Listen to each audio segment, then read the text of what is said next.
राष्ट्रपति चुनाव के लिए एनडीए की उम्मीदवार द्रौपदी मुर्मू ने अपना नामांकन दाखिल कर दिया। मुर्मू ने संसद भवन में राज्यसभा के सेक्रेटरी जनरल के दफ्तर में नामांकन भरा।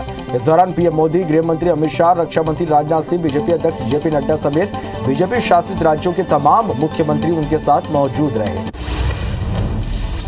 महाराष्ट्र में सियासी घमासान के चौथे दिन उद्धव ठाकरे ने बागी विधायकों पर कार्रवाई शुरू कर दी। जानकारी के मुताबिक एकनाथ शिंदे के साथ बगावत करने वाले करीब 40 विधायकों के निजी सचिव, अधिकारी, कमांडो और कांस्टेबल के खिलाफ सरकार कार्रवाई करेगी। इन सभी पीएसओ ने राज्य छोड़ते वक्त प्रशासन और खुफिया विभाग को सूचित नहीं किया, इसलिए इन पर एक्शन लेने का आदेश दिया गया।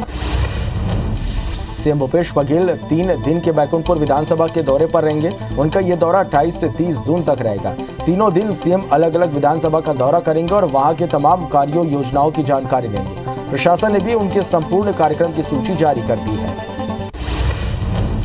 राजनांदगांव के तोरणकट्टा में वीरांगना रानी दुर्गावती बलिदान दिवस पर आयोजित प्रतिमा अनावरण कार्यक्रम में डॉक्टर रमन सिंह ने शिरकत की। इस दौरान डॉक्टर रमन सिंह ने प्रतिमा का अनावरण कर समाज के लोगों को संबोधित किया। वहीं राष्ट्रपति पद के लिए द्रौपदी मुर्मू का नाम आने से इसे समाज के लिए गौरव की बात बताया। महाराष्ट्र की मौजूदा राजनीतिक स्थिति और प्रदेश के नरवा योजना को लेकर नेता प्रतिपक्ष धरमलाल कौशिक का बयान सामने आया। कौशिक ने महाराष्ट्र की घटना को लेकर कहा कि यह घटना अहंकार का परिणाम है। इतना अहंकार नहीं होना चाहिए कि अपने ही मंत्री अपने विधायकों से बात करना छोड़ दे। पूर्व मंत्री पीसी शर्मा के आरोप पर बीजेपी प्रदेश मंत्री रजनीश अग्रवाल ने पलटवार किया। रजनीश अग्रवाल ने निशाना साधते हुए कहा कि अतीत से लेकर वर्तमान तक अपराधियों से भरा हो, वैसे बात न करें। जब कांग्रेस ऐसी बातें करते हैं तो लगता है 100 चूहे खाकर कांग्रेस हज को चली गई। पूर्व मंत्री पीसी शर्मा ने बीजेपी पर अपराधियों को निकाय चुनाव में उम्मीदवार बनाने का आरोप लगाया। पीसी शर्मा ने कहा कि इंदौर, सागर, टीकमगढ़ में अपराधियों को बीजेपी ने टिकट दिया। कांग्रेस रोजाना बीजेपी के आपराधिक छवि के उम्मीदवारों का नाम उजागर करेगी। रायपुर बीजेपी और बीजेपी पार्षद दल ने प्रधानमंत्री आवास योजना में घोटाले, शहर के गार्डन का व्यवसायीकरण, सफाई में कमीशनखोरी सहित कई मुद्दों को लेकर नगर निगम कार्यालय का घेराव किया। साथ ही नारेबाजी करते हुए प्रदर्शन किया। नगर निगम की नेता प्रतिपक्ष मिनल चौबे और रायपुर शहर जिला अध्यक्ष सिचन सुंदरानी ने कहा कि नगर निगम के खिलाफ धरना प्रदर्शन लगातार जारी रहेगा। जबलपुर में 6 महीनों से प्रोत्साहन राशि न मिलने से नाराज आशा और ओछा कार्यकर्ता नाराज हैं और आक्रोशित कार्यकर्ता कलेक्ट्रेट परिसर में धरना प्रदर्शन उन्होंने किया। चुनाव आचार संहिता लागू होने के कारण प्रशासनिक और पुलिस अधिकारियों ने ऐसा करने से रोकते रहे। भिलाई में वामपंथी जनवादी पार्टियों ने अग्निपथ योजना के खिलाफ जेपी चौक में प्रदर्शन किया। संयुक्त किसान मोर्चा के आह्वान पर प्रदर्शन किया गया, जिसमें भारतीय कम्युनिस्ट पार्टी, मार्क्सवादी कम्युनिस्ट पार्टी, छत्तीसगढ़ स्वाभिमान मंच, सीटू, एटक सहित एक्ट से जुड़े पदाधिकारी संयुक्त रूप से शामिल हुए। बेमेतरा के 4 भाटा गांव में गुणवत्ताहीन सीसी रोड बनी है। पंचों का कहना है कि गुणवत्ताहीन सड़क होने के कारण जगह जगह दरारें हो गई हैं, जिससे लोगों को परेशानी हो रही। इस गुणवत्ताहीन सड़क की शिकायत पंचों ने विधायक और कलेक्टर से की है। साथ ही सरपंच पर भी कई आरोप लगाए गए। शिकायत के बावजूद इस पर कोई कार्रवाई नहीं हुई, जिससे उप सरपंच और पंच नाराज है। भोपाल रेल मंडल का 67वां रेल सप्ताह समारोह का आयोजन किया गया। इस मौके पर भोपाल रेल मंडल के तमाम वरिष्ठ अधिकारी मौजूद रहे। रेल मंडल के डीआरएम सौरभ बंदोपाध्याय ने संबोधन में भोपाल रेल मंडल की आगामी रूपरेखा का खाका भी पेश किया। इसमें भोपाल जंक्शन और निशानपुर रेलवे स्टेशन समेत 56 रेलवे स्टेशनों के कायाकल्प का प्लानिंग बताया गया। राजिम के छुरा स्थित Swami Atmanand English medium school का कलेक्टर प्रभात मलिक ने औचक निरीक्षण किया।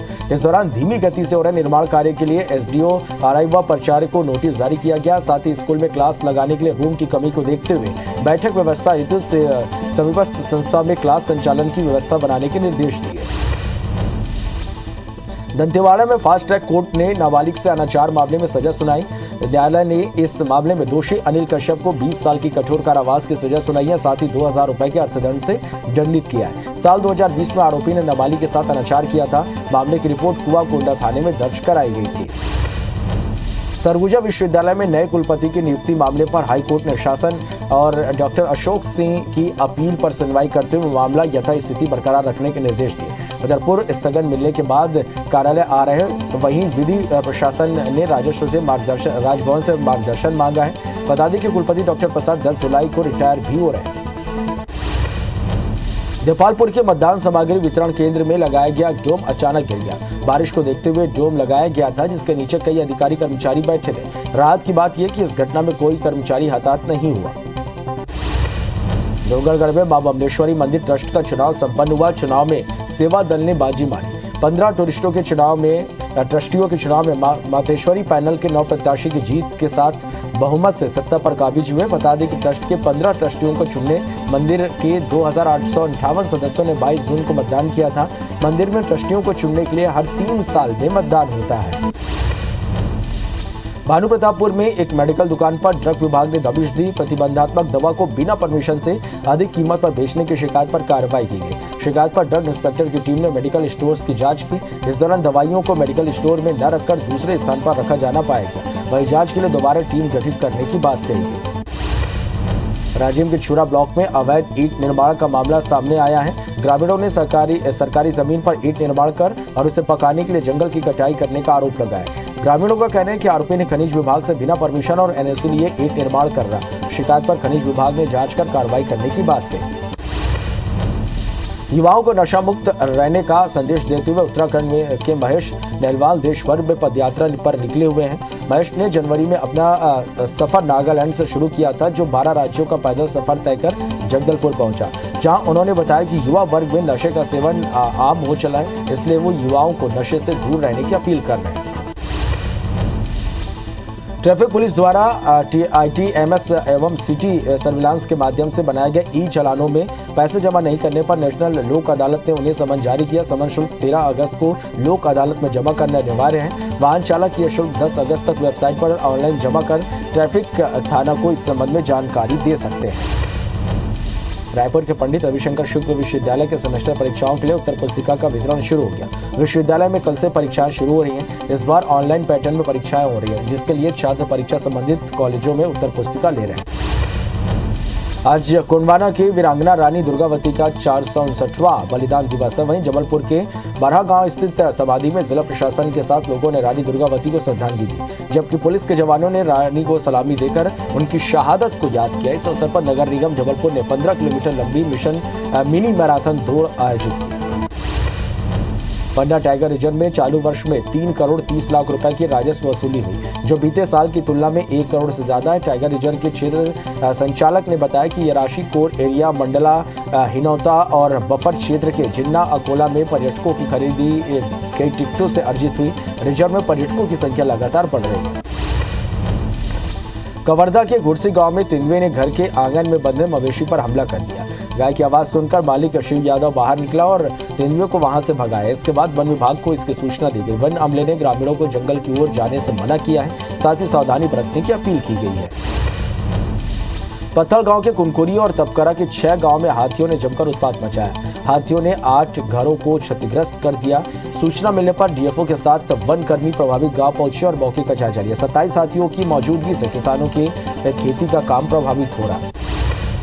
पंचायत चुनाव के लिए जिला प्रशासन द्वारा स्कूली बसों का अधिग्रहण कर लिए जाने के कारण मध्य प्रदेश में गर्मी की छुट्टी के बाद शुरू हुए स्कूल फिर से बंद हो गए। पंचायत चुनाव के लिए 200 बसें अधिग्रहित करना है, जिसमें स्कूली बसें भी शामिल है, जब तक बच्चों की क्लास ऑनलाइन लगेगी, जिसकी सूचना संचालकों और अभिभावकों को दी गई है। दंतेवाड़ा में नया सत्र शुरू होती शिक्षा की गुणवत्ता की पोल खुल गई। दरअसल जोड़िया बाड़म प्राइमरी स्कूल के शिक्षकों को अंग्रेजी का बेसिक ज्ञान भी नहीं है। शिक्षकों को हफ्ते के दिनों की स्पेलिंग की जानकारी नहीं है, न ही महीने की स्पेलिंग का कुछ पता है। इतना नहीं, अंग्रेजी कैलेंडर के अनुसार नवंबर के बाद कौन सा महीना आता है ये भी नहीं पता। बड़ौद पुलिस ने नशे से आजादी पखवाड़ा अभियान की शुरुआत की। इस मुहिम के तहत स्कूली छात्रों को नशे से दूर रहने के लिए जागरूक किया गया। करीब 600 स्कूली छात्रों को जानकारी दी गई। पुलिस कर्मियों ने छात्रों को यातायात, साइबर अपराध से संबंधित जानकारी दी। राजनांदगांव जिले के 2 खिलाड़ियों का चयन फीबा एशियन कप बास्केटबॉल प्रतियोगिता में हुई है। ये दोनों खिलाड़ी भारत की टीम की ओर से खेलेंगे। यह प्रतियोगिता जॉर्डन देश की राजधानी अम्मान में 24 जून से 30 जून तक खेली जाएगी। इन दोनों खिलाड़ियों का चयन भारतीय टीम होने से जिले में खुशी की लहर है। खेत में गड़े खंभे को हटाने के लिए देवभोग के एक किसान को कार्यालय को चक्कर काटना पड़ा। किसान पिछले 8 साल से खेत के गड़े बिजली के खंभे को हटाने के लिए संघर्ष कर रहा है। किसान का कहना है कि घर के ऊपर बिजली का तार होने से कभी भी कोई हादसा हो सकता है। रीवा में आकाशीय बिजली गिरने से 7 बच्चे झुलस गए। घटना के बाद सभी घायल बच्चों को इलाज के लिए सामुदायिक स्वास्थ्य केंद्र में भर्ती कराया गया। अस्पताल में विशेष डॉक्टरों की टीम बच्चों पर निगरानी रख रही है। घटना हनुमाना और मऊगंज थाने क्षेत्र की है।